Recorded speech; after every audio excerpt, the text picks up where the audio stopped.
అహల్య బాబు బారసాల కోసం బాబుని చక్కగా రెడీ చేసి తను కూడా రెడీ అవుతుంది. గౌతమ్ కూడా పట్టుబట్టల్లో చక్కగా రెడీ అయిపోతాడు. ఇక అహల్య చేతుల్లో ఉన్న బాబుని చేతుల్లోకి తీసుకుంటాడు గౌతమ్. గౌతమ్ బాబుని ముద్దాడుతూ అహల్యతో ఇలా అంటుంటాడు, అహల్య గారు, ఈరోజు మన చూపులన్నీ మన హీరో మీదనేనండి అని అనగానే చిన్నగా నవ్వుతుంది అహల్య. వీడికి దిష్టి చుక్క పెట్టారా అండి అని అడుగుతూ ఉంటుంది గౌతమ్ అహల్యని.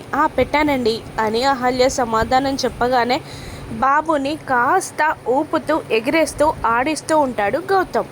గౌతమ్ సంతోషాన్ని చూసిన అహల్య ఇలా అంటూ ఉంటుంది, నిజంగా ఈరోజు అందరి బంధువుల మధ్యలో బాబుకి బారసాల జరుగుతుంటే చాలా హ్యాపీగా ఉందండి అని అహల్య అంటూ ఉంటుంది. అవునండి అని సమాధానం చెప్తూనే గౌతమ్ తన ఎడమ కన్నుని కాస్త నలుపుకుంటూ ఉంటాడు. ఏమైందండి అని అడుగుతుండగా, ఏంటో తెలియదండి, మార్నింగ్ నుంచి ఎడమ కన్ను అదురుతుంది, ఎడమ కన్ను అదిరితే అపశకునం అంటారు కదా అని గౌతమ్ కాస్త భయంగా అహల్యని అడుగుతుండగా అహల్య అవును అన్నట్టు తల ఊపుతూ ఉంటుంది. ఫంక్షన్లో ఏదైనా ప్రాబ్లం వస్తుందంటారా, గొడవ జరుగుతుందంటారా అని అహల్యని టెన్షన్గా అడుగుతూ ఉంటాడు గౌతమ్.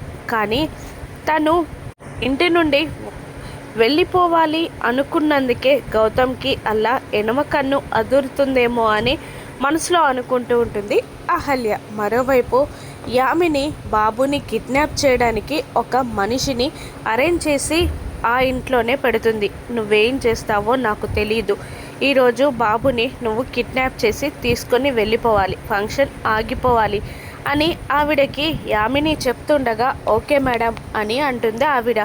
ఇక ఫంక్షన్కి బాబుని చక్కగా రెడీ చేసి కిందికి తీసుకొస్తూ ఉంటుంది అహల్య.